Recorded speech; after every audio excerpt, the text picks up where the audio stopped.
Welcome to Coreum Concepts. Thanks for coming by the channel today.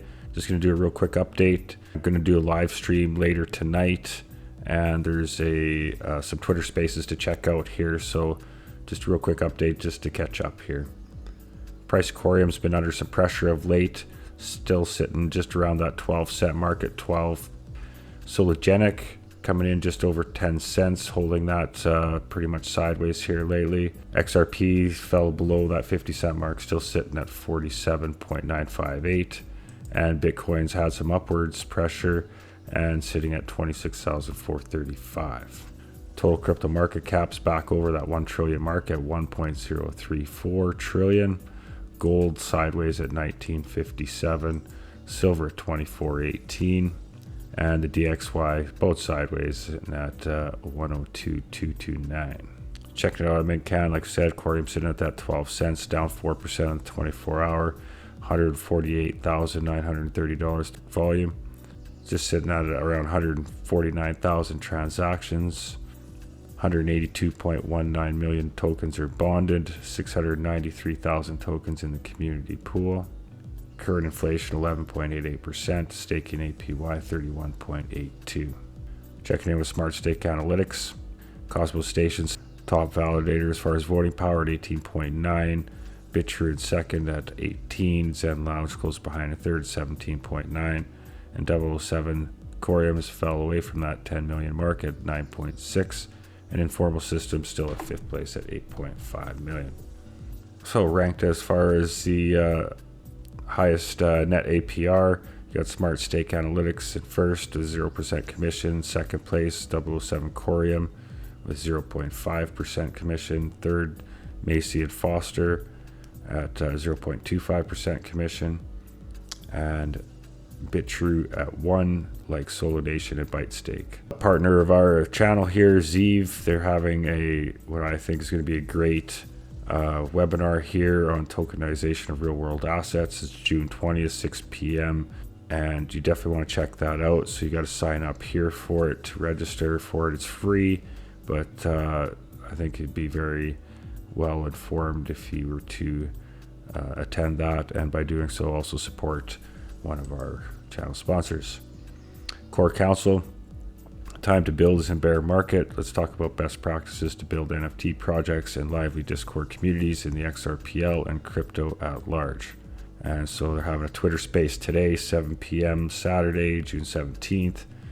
Abner and Albert are going to be joined by special guest Mario. It should be a great space, so make sure you set your reminder there. Tune that in. It'll be 4 p.m. Pacific Standard Time if you're on the west coast of North America like me. I imagine there's going to be some discussion about this new project I've been hearing about called Porkies, building in a bear market. Join us today during the Core Council Twitter space to discuss Porkies and much more. So it seems like an interesting new project coming to the XRP ledger. They are going to be integrating Bitcoin ordinal NFTs into this project. So if it's something that you've been wondering about, this would be a good way to get yourself exposed to that maybe. So interesting project to keep an eye on. We'll be tuning in there today to learn more about that. The other day I posted my first daily update on Twitter, and it was very well received. Decent upload time, decent playback quality. I kind of like it more than YouTube, so I'm going to start trying the longer format videos and see how that works, and do something special on Twitter here, hopefully, because it seems to be where a lot of the community hangs out anyways. So, and Brad Garlinghouse must be thinking the same thing. He said, trying something new. Some thoughts from me on the event, specifically the release of the Hinman documents of this week.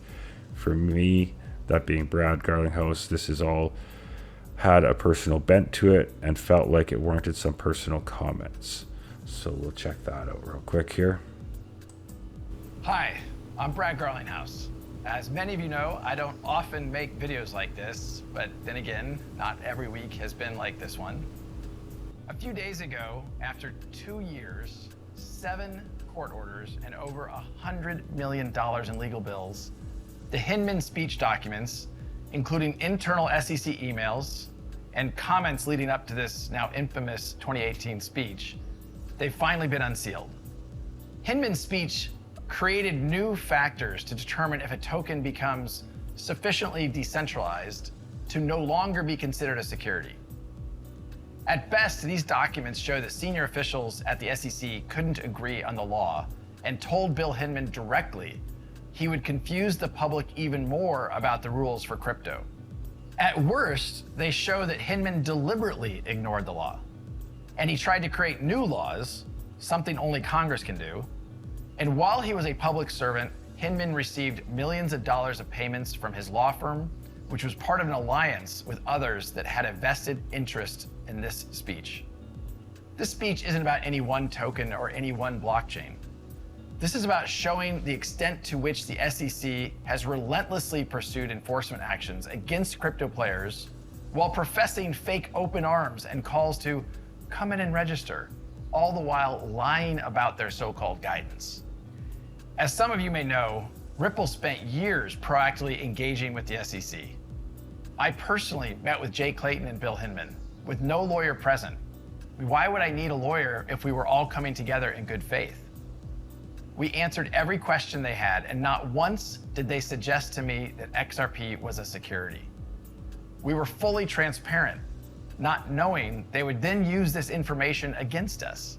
The SEC hit us with a surprise Wells notice, saying they were considering suing us for breaking securities laws, and still refused to provide specifics. To those that have recently been hit with their own Wells notices and lawsuits, this likely sounds all too familiar. When the lawsuit did drop against us, days before Christmas, a very Grinch-like touch, they made it personal.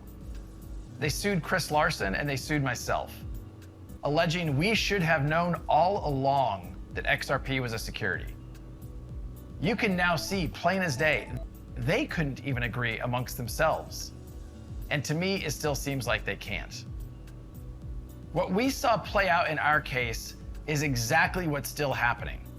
The SEC is looking to kill crypto innovation in the United States, and its current chair, an unelected bureaucrat I might add, is weaponizing the lack of regulatory clarity to exert jurisdiction over the entire crypto space.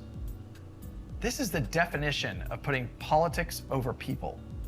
It's the pursuit of power over sound policy. The SEC tried to bully us into acquiescing.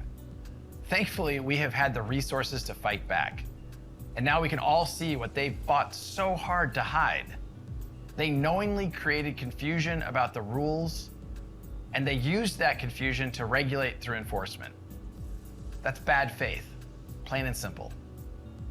Ultimately, as our lawsuit comes to a close, for so many others, it's just starting. The fight for clarity has to continue.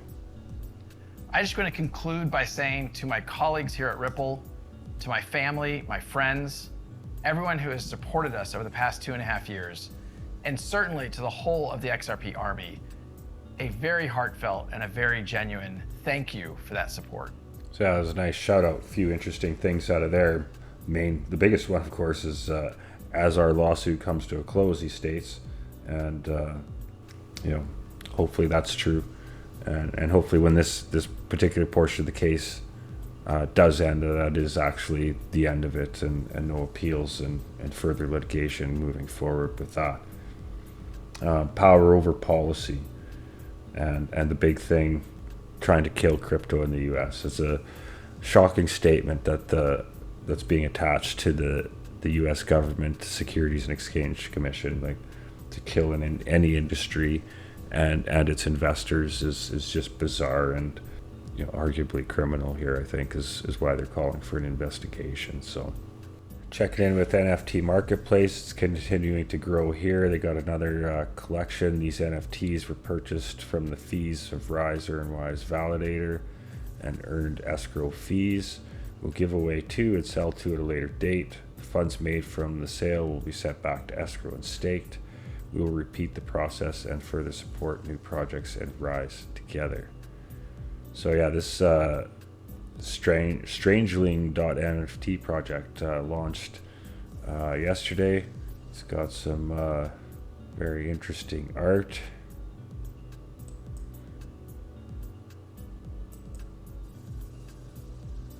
So yeah, check on more of that on the Rise NFT marketplace here.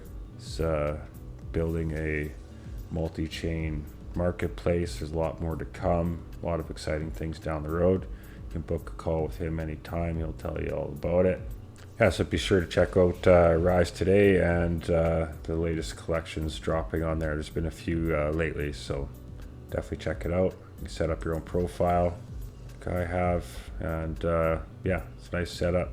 Things are changing almost daily, always something new on here, so come join in. It's got a nice community on Discord there. Check it out. Zed Lounge posted a great interview yesterday with Craig DeWitt, the co-founder of Super Mojo, formerly of Ripple. Yeah, it's a fantastic interview on what they have coming up. I really recommend everybody check that out.